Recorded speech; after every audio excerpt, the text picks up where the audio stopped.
Hello and welcome on the German Watchmaking channel. Today I'm gonna do a little bit of puzzling.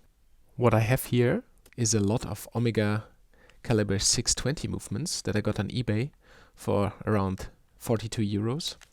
Then I got an Omega DeVille dial that's meant for a man's watch for the so-called Omega tank.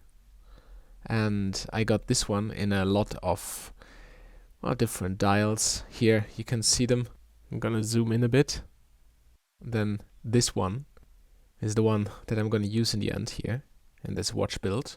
But as you can see, I paid 25 euros for all of those dials. But this is not the first one that I made use of. And of course we need a case. The fitting case for the Omega tank, which is a reference 111024. So exactly the right case for the dial. And I got this one on a Spanish platform called Todo Coleccio for 18 euros. So one more thing we need is going to be a fresh crystal for this. So I got this Sternkreuz 24 x 24 millimeter for around 12 pounds on cousins.co.uk. And hopefully this way we can put together the cheapest Omega men's watch on YouTube. But you might have guessed it already. There's one more thing that we need. And that is actually a stem and a crown. So those things I had actually laying around. I took the stem for an Omega 620 from a donor movement that was still lying around, and the random Omega original crown that I had in a box somewhere. So I was just able to use them for this project here. And that's the starting point. I obviously took a movement out of the bag that looked quite alright. And here we go, it's actually running. So maybe there's less work in front of us than I might have anticipated.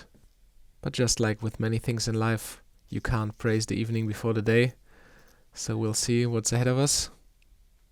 And here we already encounter our first little problem. There's no can pinion. There's also no center wheel coming out from the other side. Not to speak of all the hair that I had to remove. But well, I mean, we have enough donor movements, we have enough parts. So we can have a look how it's running. And that's what we call a snowstorm. That's not really a readable result that we can work with. But there can be many reasons for that. Obviously, a severe problem with the balance. But it could also be just a lot of dirt. Maybe some hair in the train of wheels that's nastily wrapped around the pivot. But for now, we're just gonna carefully take the movement apart and see if we cannot make this one run again. At least the balance as it's swinging around here looks to be in okay shape. Now I'm carefully releasing the power that I just wound up into the movement to test it on a time grapher.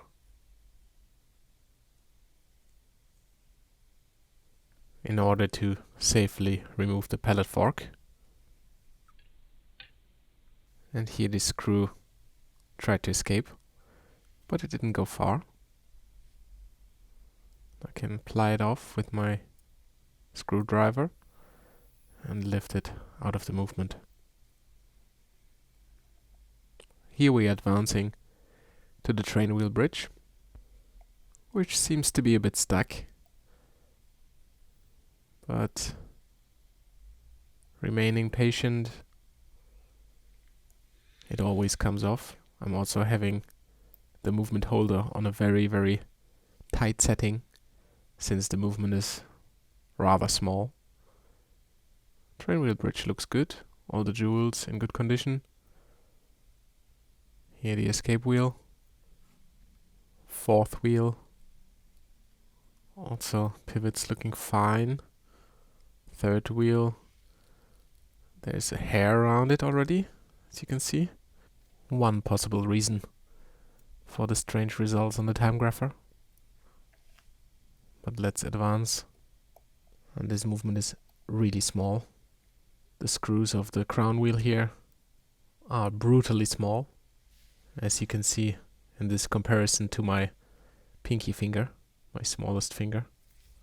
And that's the size of the screw. Sorry, it's not really focused, but I guess it's enough to show the proportions that we are working with here.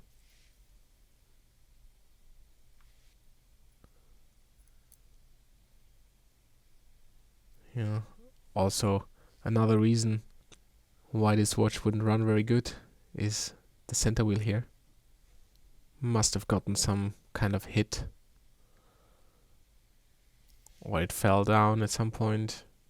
I'm also not sure how long those movements are stored in the bag. But now I'm removing the stem again, so I can continue to disassemble the barrel bridge. 3 screws here.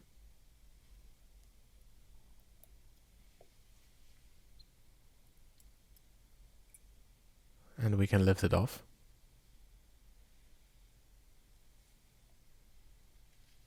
Sorry for the wobble. This movement holder is not the most stable, especially if you have it on the setting that I have it on. But here we are already on the back side, on the dial side, and I'm just gonna make quick progress with this. Disassemble the keyless works and the yoke spring. Always easier to take it off with a bit of Rodico, just so it doesn't fly away. And once we're done, I can also unscrew the setting lever screw, and then the setting lever obviously is falling from the other side. So I'm gonna also clean the mainspring on this watch, carefully opening the lid. A little click to here. It actually doesn't look too bad. But now we have to carefully take it out of the barrel. Thankfully, the spring did not seem to take any damage, which means we're going to the cleaning machine, of which I didn't record any footage this time. So we're going straight into the assembly again. If you would like to see the cleaning machine every time, you can leave me a comment. But in this one, we're going straight to winding the mainspring. Carefully with the last part. This is a German mainspring winder, by the way. Not from Bergeon, but it works pretty much the same. And now we can have the satisfaction of bringing the mainspring back into the barrel. And there we go. Sitting nicely, getting a bit of oil, since it is not a brand new one. A fresh one you wouldn't need to oil because it's lubricated from factory. But since this one is just cleaned, we have to do the lubrication ourselves. And now I can just close it up, put the lid back on, and close it tight.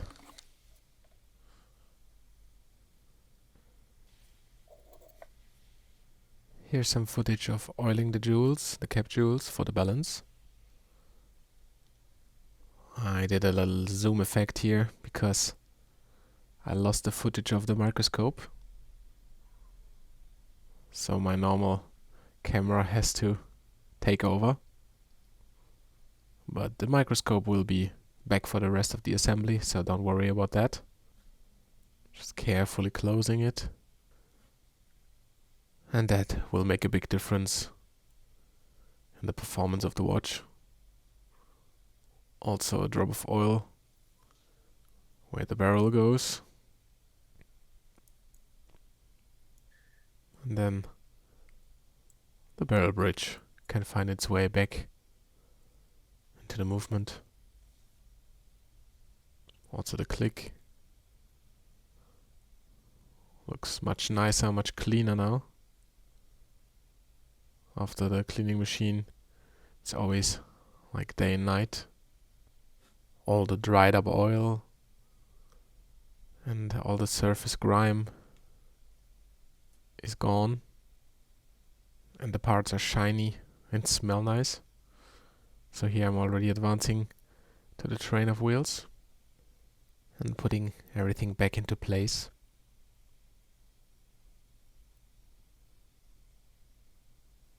Making sure it's all aligned.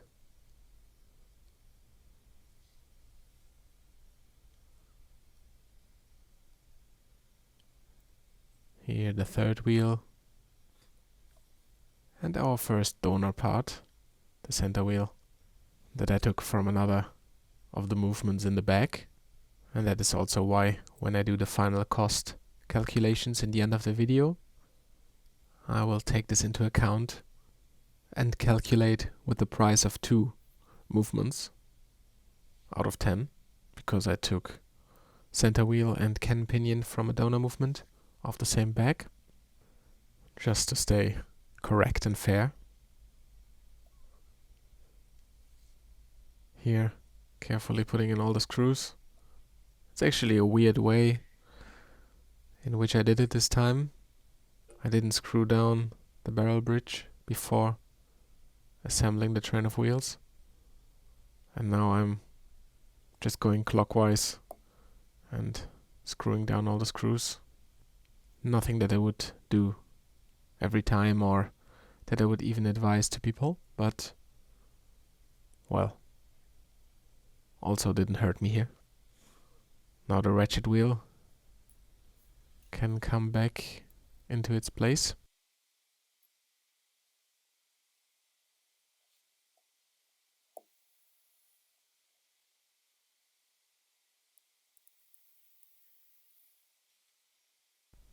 A bit of HP 1300 where the crown wheel will sit.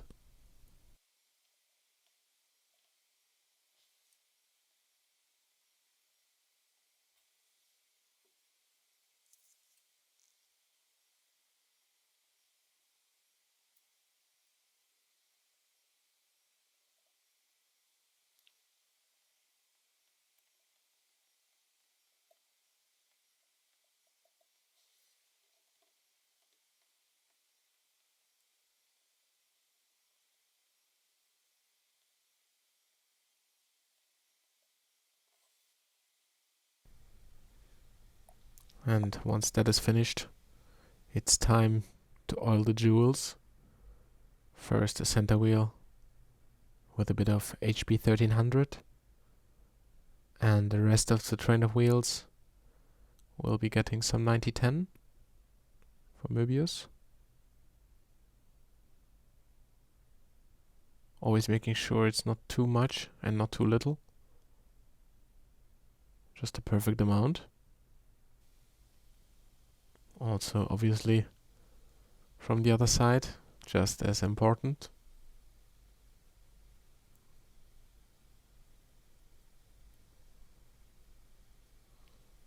And once that's done, I can immediately sit the donor cannon pinion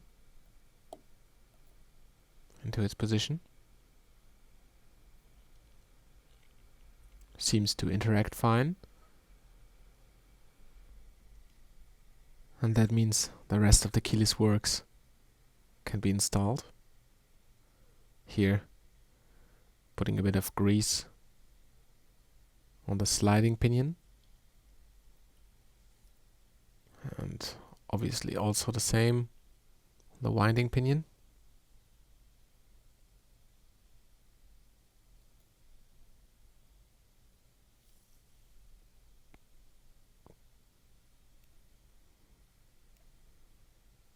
Now the stem also gets some love.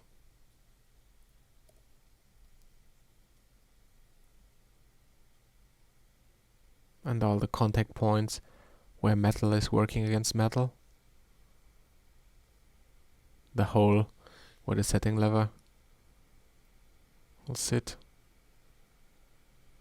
is one of those points.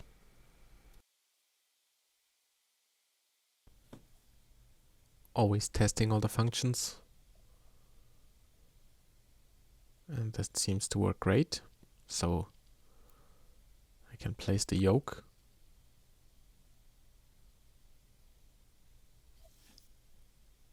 Also a very important contact point between setting lever and the yoke, and on the other side of the yoke where the yoke spring touches the yoke.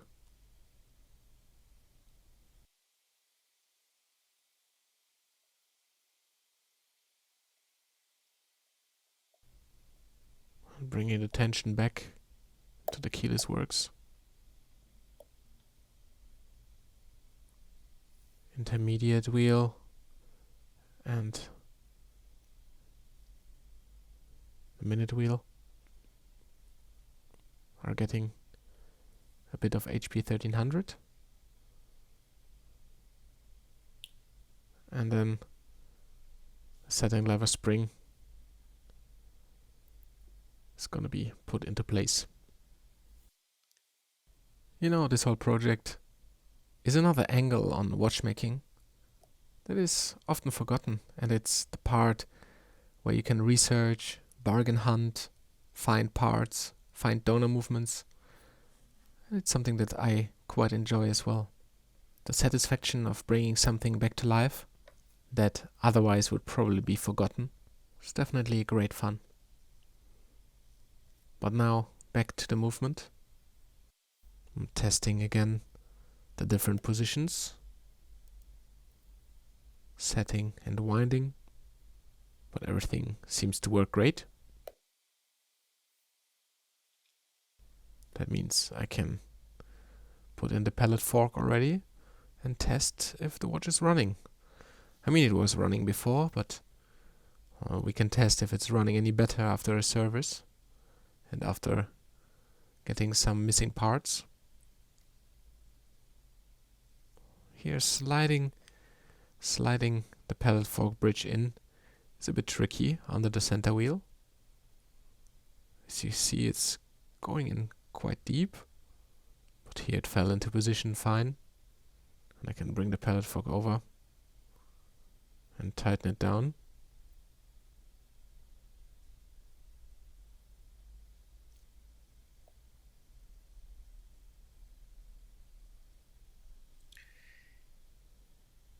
Taking a deep breath before tightening down the second screw. And obviously the setting lever screw should not be forgotten. Screws in quite deep, as you see here. Which means now we can put a bit of wind to the watch and see if the pallet fork is jumping. And it seems to be willing.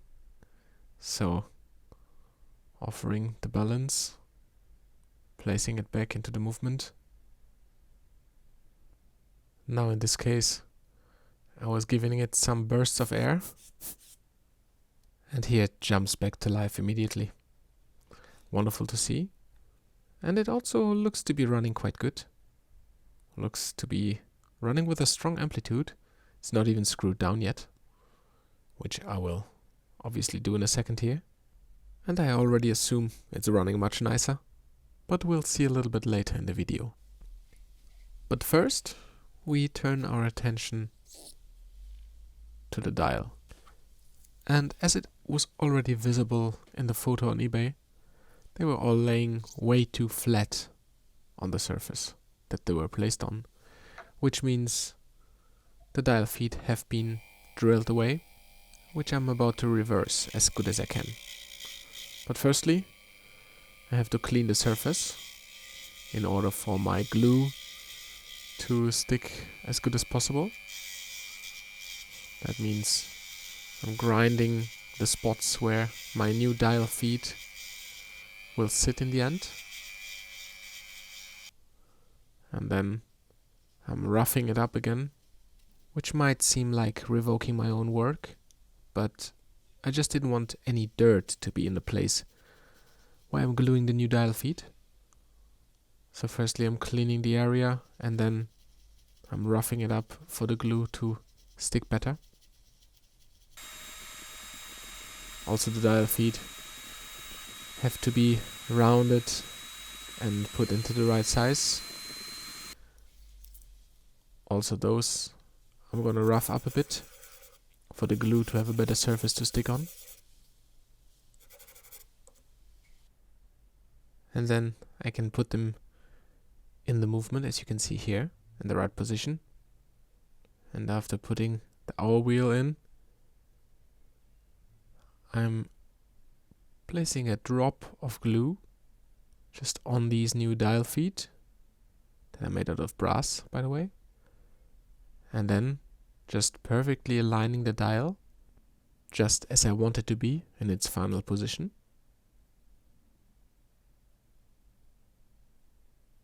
Which can be a bit tricky, especially with the square dial here. But once it's perfect, in my opinion, I can lift it off and the dial feet should be in the right position. But I still want to rough up the edges a bit so they're sitting as flat as possible with the dial itself. And this I also achieved with my Dremel here. It's quite a procedure. But in the end, the dial feet are sitting pretty flat with the dial itself, which means I can offer it back to the movement and see if it sits flat. Now the dial screws, to screw them down.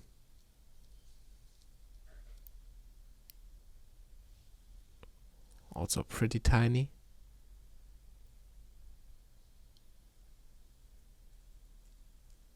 But once that's done, we have it. We got the dial sitting on the movement. And we can place it in the case. I didn't polish this one. I just wanted to keep it original. Obviously, I ran it through the ultrasonic cleaner to get all the dirt off. But then it looked quite good. And I just wanted to keep it that way. Now, those are some Omega hands from a different donor movement. Since there's no center second, it's just the hour and the minute hand. And it's kept quite simple. As far as I have seen, those hands are actually used for this reference as well, since many hands are used for different references of Omega watches. But now we'll see how it performs on the time grapher. And it looks actually quite good. A 250 amplitude seems to be healthy and it's running accurately. So that means the performance is right. Now we just have to finish it up. And those crystals are actually a bit too big always when they're coming in the package. That means you have to sand them down to the right size. And it takes quite a while, because if you oversand, you're obviously getting too small and then it's lost. You can get another one. So you have to just go bit by bit, sanding it down more and more. And at some point, you will achieve the satisfaction that I received right now, where it finally fits in its position and can be pressed in fully. Obviously afterwards I still need to clean the crystal a bit. Also some Rodico is used to get all the bits away, some air. And then it's time to close it up. It's running good, it's looking good, fresh crystal. Just have to close it. Nice click.